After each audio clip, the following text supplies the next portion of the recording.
और राहुल गांधी जी, आपको दूसरी बात मैं बताना चाहता हूं और इसको आप समझ लीजिए। आपकी सरकार की ऑफिशियल लाइन थी कि भारत चीन की सीमा पर लद्दाख से अरुणाचल तक सड़कें नहीं बनानी है, पुल पुलिया नहीं बनाने हैं, क्योंकि उससे चीन इरिटेट होगा।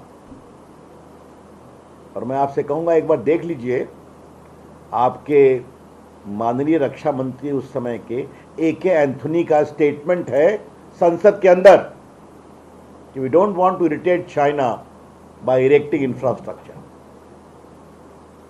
और आज देखिए, मोदी जी की सरकार, लद्दाख से लेकर अरुणाचल तक सारी सीमा की सड़कें बन गई हैं, पुल पुलिया बन गए हैं, सेना की ट्रकें फराटे हुए दौड़ती हैं। तो यह है आपका अतीत, यह है आपकी सोच।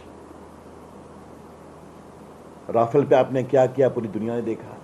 तो राहुल गांधी जी, सब करिए, लेकिन भारत की सुरक्षा के संबंध में मनोबल को क्यों कमजोर करते हैं आप? आज देखिए, 15 अगस्त हुआ है ना, लाल चौक में कितने हजारों तिरंगा लेके निकले।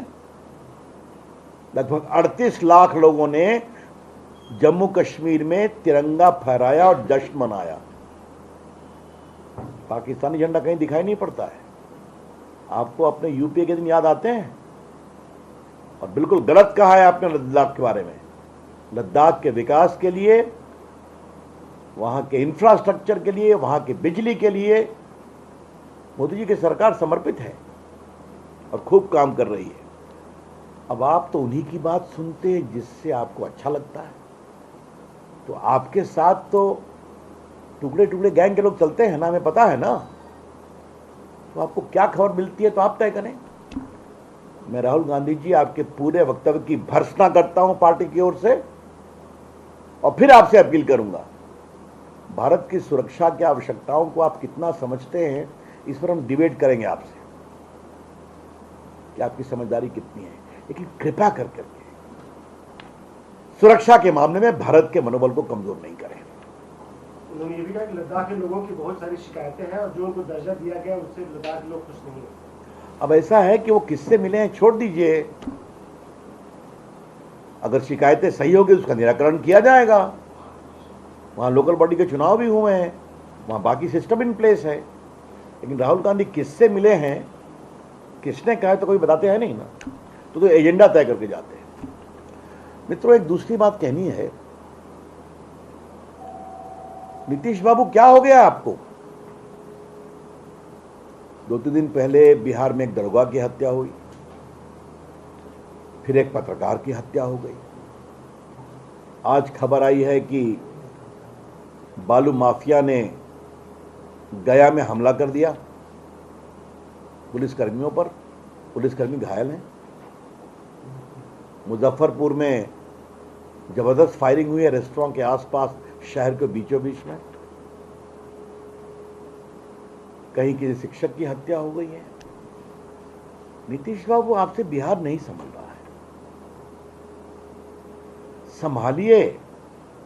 देश की चिंता छोड़ दीजिए। देश नरेंद्र मोदी के हाथ में और उनकी अगुवाई में सुरक्षित है। आप कृपा करके बिहार को ठीक करिए। खौफ का राज है, क्योंकि जिनके साथ आपने सरकार बनाई है, उनके बड़े बड़े लोगों का, रसूखदार लोगों का आशीर्वाद है बालू माफिया के ऊपर, अपराधियों के ऊपर। इसलिए होता। तो या तो बिहार आपसे नहीं संभल रहा है, या आप संभालना नहीं चाहते हैं, या फिर राष्ट्रीय राजनीति में प्रधानमंत्री का परोक्ष सपना देखते देखते बिहार से आप दूर हो गए। नीतीश बाबू, कोई वैकेंसी नहीं है, सपना दिखना छोड़ दीजिए आप। वैसे भी राहुल गांधी अलग जगा रहे हैं, अभी आपके अंदर की बात है। लेकिन आजकल एक आपकी टिप्पणी पर हम भी हैरान हैं। अटल जी का हम सम्मान करते हैं, हम भी जानते हैं, आप भी जानते हैं। हम दोनों अटल जी की सरकार में मंत्री भी थे, मेरा भी सौभाग्य था, आपका तो और बड़ा सौभाग्य था। लेकिन आजकल आपको अटल जी की याद बहुत क्यों आ रही है? क्या मामला है कि पटना में अटल जी की मूर्ति है, आप दिल्ली में पहली बार उनके समाधि स्थल पर गए, अच्छी बात है। तो अटल जी का प्रेम प्रामाणिक और ईमानदार है नीतीश बाबू, कि अपने गठबंधन के साथियों कुछ दिखा भी रहे हैं आप, ये सवाल मन में उठता है। तो मैं आपसे एक ही आग्रह करूंगा, और ये आग्रह मैं बहुत विनम्रता से कर रहा हूं, अटल जी का सम्मान करिए, देश सम्मान करता है, लेकिन अटल जी के कंधों से अपनी राजनीति मत चमकाइए। ये मैं आपको बहुत विनम्र नेक सलाह है। जाइए बिहार को समझाए, संभालिए, खौफ का राज है, बिहारी डरे हुए हैं, वही पुराने दिन लौट आए जिससे आप बहुत परेशान हो जाते हैं। जाइए, संभालिए आप। धन्यवाद।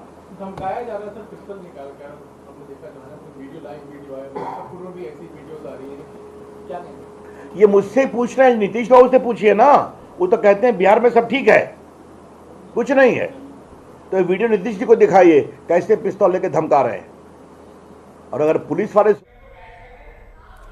So that was BJP's Ravi Shankar Prasad taking a wild jibe at Rahul Gandhi and Nitish Kumar both. He gave a history check to Rahul Gandhi over his remarks on Ladakh's territory being taken away by China. He said that Congress should check their history first. It was them who did not want any roads to be constructed in Arunachal Pradesh because China will get agitated because of that. He asked Rahul Gandhi that we don't know whom he talked to, but if there is any problem at all, it will be resolved later on. He took a wild jibe at Nitish Kumar as well. He advised him to take care of the state because things are running out of his hands.